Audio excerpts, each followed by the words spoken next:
సోమిరెడ్డి చంద్రమోహన్ రెడ్డి గారు నిన్నేదో press meet పెట్టి నా గురించి మాట్లాడాడు.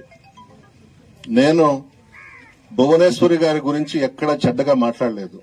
శ్రీమతి భువనేశ్వరి గారు అన్నాను, భువనేశ్వరి గారు అన్నాను తప్ప ఇంకొక మాట నేను ఎక్కడా మాట్లాడలేదు. అందులో ఎన్టీ రామారావు గారి కూతుర్లన్నా కుమారులన్నా నాకు అభిమానం.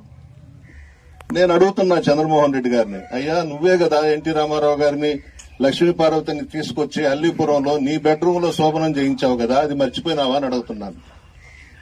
వాస్తవం కాదా అని అడుగుతున్నా.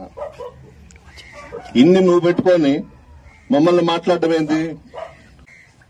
సోమిరెడ్డి చంద్రమోహన్ రెడ్డి గారు నిన్నేదో ప్రెస్ మీట్ పెట్టి నా గురించి మాట్లాడాడు. నేను భువనేశ్వరి గారి గురించి ఎక్కడా చెడ్డగా మాట్లాడలేదు.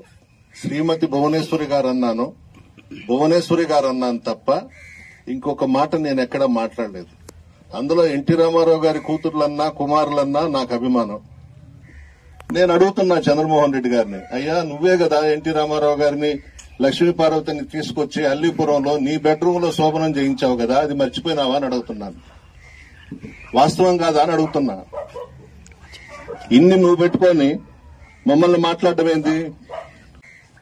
సోమిరెడ్డి చంద్రమోహన్ రెడ్డి గారు నిన్నేదో ప్రెస్ మీట్ పెట్టి నా గురించి మాట్లాడాడు. నేను భువనేశ్వరి గారి గురించి ఎక్కడా చెడ్డగా మాట్లాడలేదు. శ్రీమతి భువనేశ్వరి గారు అన్నాను, భువనేశ్వరి గారు అన్నాను తప్ప ఇంకొక మాట నేను ఎక్కడా మాట్లాడలేదు. అందులో ఎన్టీ రామారావు గారి కూతుర్లన్నా కుమారులన్నా నాకు అభిమానం. నేను అడుగుతున్నా చంద్రమోహన్ రెడ్డి గారిని, అయ్యా నువ్వే కదా ఎన్టీ రామారావు గారిని లక్ష్మీపార్వతిని తీసుకొచ్చి అల్లీపురంలో నీ బెడ్రూమ్ లో శోభనం చేయించావు కదా, అది